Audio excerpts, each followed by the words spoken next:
Voulez-vous réagir au discours de Michelle Obama d'hier soir, dans lequel elle a déclaré que vous êtes dépassé et que vous êtes le mauvais président? Oui, non, c'est elle qui est dépassée. Et franchement, elle aurait dû faire le discours en direct. Ce qu'elle n'a pas fait, elle l'a enregistré. Et elle ne l'a pas seulement enregistré, elle l'a enregistré il y a longtemps parce qu'elle s'est trompée sur le nombre de décès. Elle n'a même pas mentionné la candidate à la vice-présidence dans son discours. Et vous savez, elle a le droit à ses critiques dithyrambiques. Si vous donniez un vrai avis, il ne serait pas aussi flatteur. J'ai trouvé que c'était un discours très diviseur, extrêmement diviseur.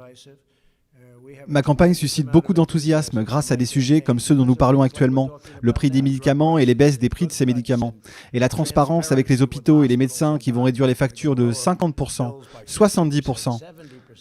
Vous parlez de chiffres qui sont incroyables.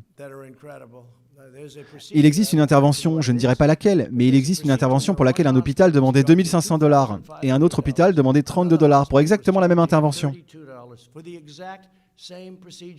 en utilisant exactement le même matériel.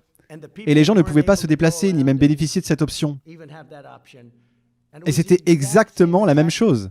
En fait, nous avons fait une étude et celui pour 32 $ a été plus performant. D'accord? Que pensez-vous de ça? 2 500 $, 32 $. Et le moins cher a fait mieux, en utilisant exactement la même chose. C'est de cela dont nous parlons. Nous parlons de chiffres incroyables.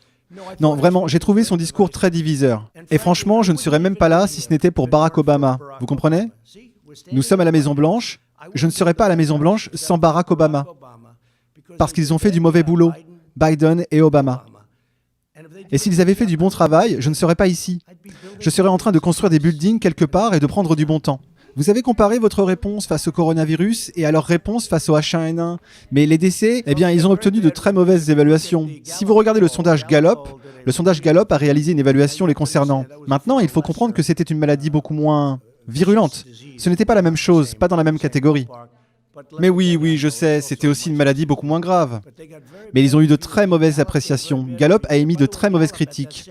Et d'ailleurs, Gallup, en même temps, nous a décerné de très très bonnes critiques pour le travail que nous avons accompli. Donc, si vous regardez le sondage Gallup d'il y a quelques mois, nous avons obtenu de très bonnes appréciations.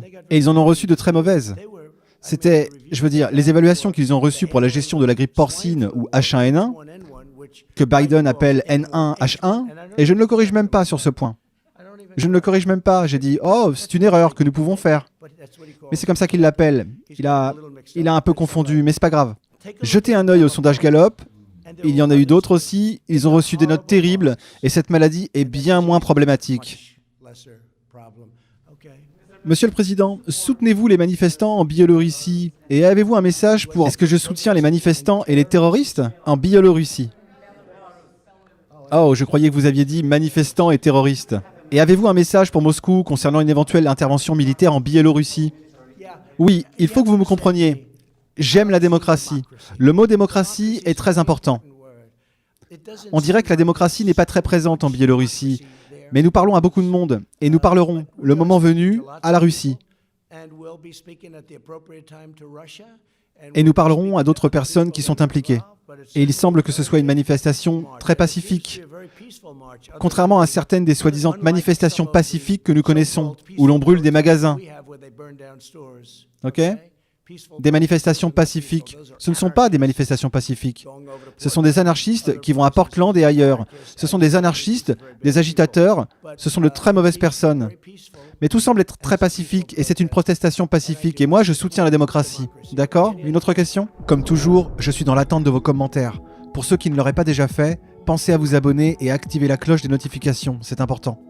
Vous pouvez soutenir mes initiatives via PayPal ou Tipeee. Les liens sont dans la description. À très bientôt.